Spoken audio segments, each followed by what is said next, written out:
Tiens, une question pour vous, les gars. Pourquoi l'amour, censé apporter du bonheur, cause-t-il souvent de la douleur? Vous avez donné votre max, vous avez ouvert votre jeu, vous avez été vulnérable. Et pourtant, la simple idée de la perdre ou le choc d'une déception vous tord l'estomac. C'est l'un des paradoxes les plus stupides de l'existence. Ce que l'on désire le plus peut devenir notre plus grande source de faiblesse. Les poètes appellent ça la passion. Les psychologues, la dépendance. Moi je dis qu'on s'y prend mal. On nous a vendu une version de l'amour qui garantit la souffrance.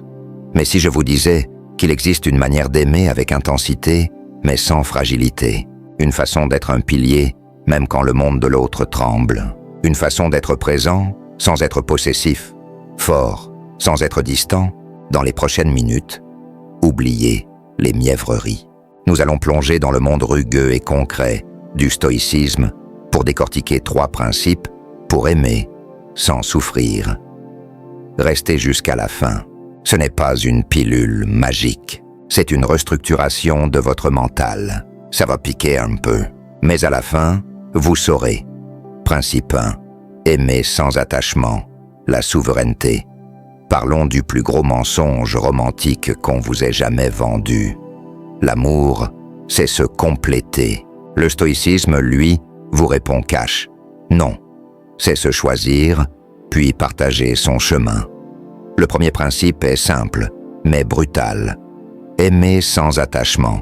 Traduction, vous n'êtes pas le centre de gravité de l'autre.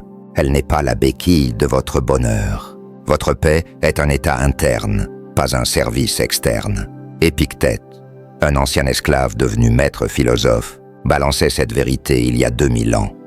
Ne désire pas que les événements arrivent comme tu les désires, mais désire qu'ils arrivent comme ils arrivent, et tu seras heureux. Ça s'applique à la pluie, à la circulation et à l'amour. Vouloir posséder l'autre ou contrôler son avenir, c'est signer un contrat de douleur à durée indéterminée. Quand le changement inévitable arrivera, et il arrivera, vous vous effondrerez, parce que vous avez bâti votre maison sur le dos de quelqu'un d'autre. Prenons un exemple concret.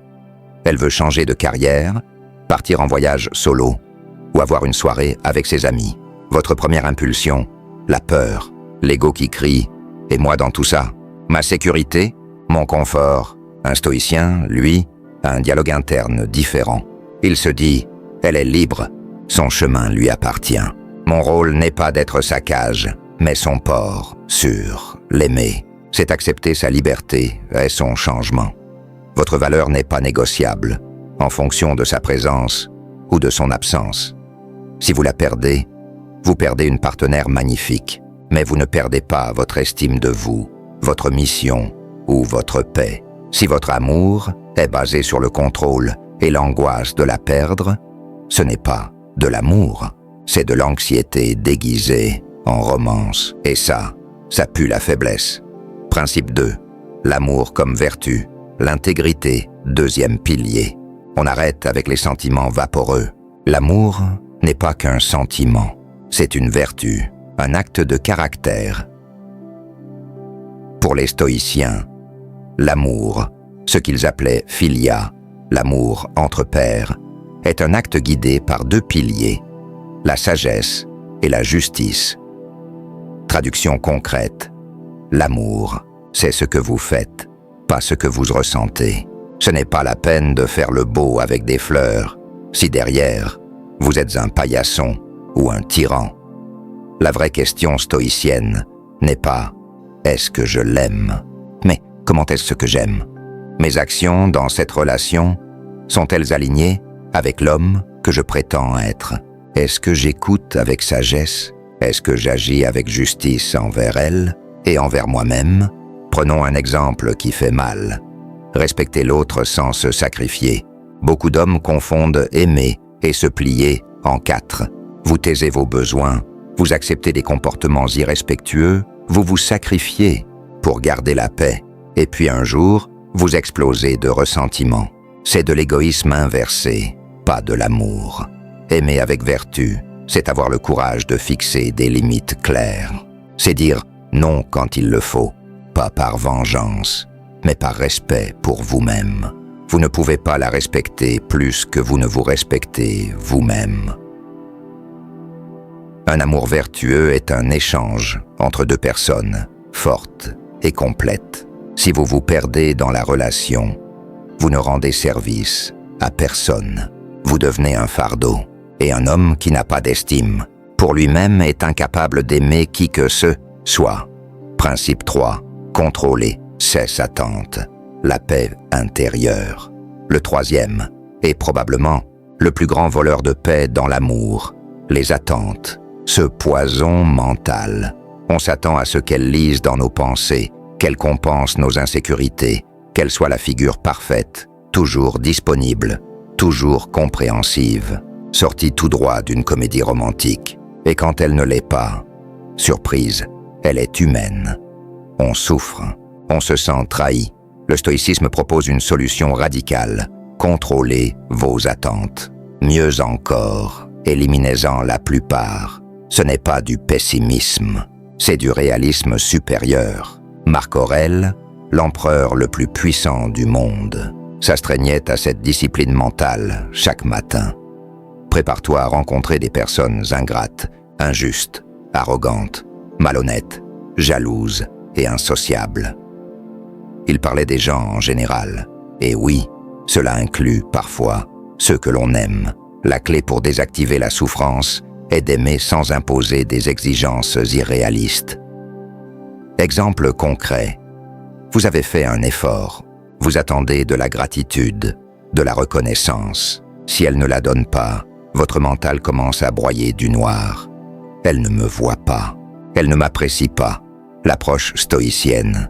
Votre action est votre propre récompense. Vous avez été généreux, attentionné. C'est un bien en soi. C'est une expression de votre caractère. Point final. Si elle apprécie, super, c'est un bonus. Si elle n'apprécie pas, cela ne change rien à la qualité de votre action et à l'homme que vous êtes.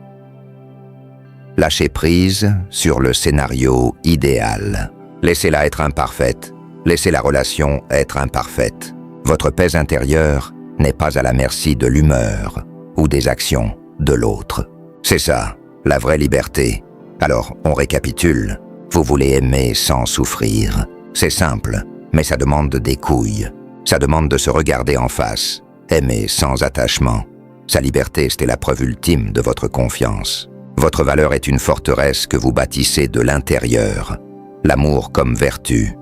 Agissez avec sagesse et justice. Ne vous sacrifiez pas. Fixez vos limites. L'intégrité avant tout. Contrôlez ses attentes. Ne donnez pas pour recevoir. Donnez parce que c'est qui vous êtes. Sa réaction est son domaine, hors de votre contrôle. Le stoïcisme ne vous dit pas de devenir froid. Il vous dit de devenir solide. Vous ne supprimez pas l'amour. Vous supprimez la faiblesse, la dépendance et le drame inutile qui l'accompagne trop souvent. Maintenant, vous avez le plan. L'exécution, c'est là que le travail commence. C'est là que les hommes se séparent des garçons. Si ce rappel à l'ordre vous a secoué un peu, c'est parfait. Le stoïcisme n'est pas une théorie, c'est une pratique, un muscle mental, et ce n'est que la surface. Il y a tout un monde de principes à découvrir pour transformer votre vie au quotidien, bien au-delà des relations.